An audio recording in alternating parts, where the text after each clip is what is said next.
How to change name on ClearScore. So if you wish to change your name on ClearScore, now let us explore the options that we have. First, let's say you go to clearscore.com and then maybe you went to your profile icon, you went to the My Account page, and you went to the option that says Your Details on the left hand side. Here you can see email, name, date of birth. A couple of these things are something that you can update. But you can see the next to name option, we do not have any sort of update button or toggle.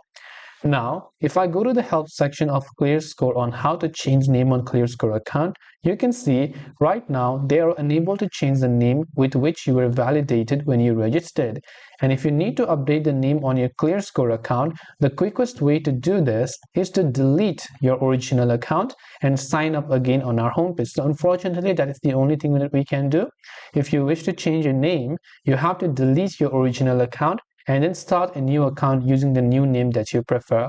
So you can actually delete your account by coming to account and security and simply going to this option of privacy. Here you can say delete account to delete it.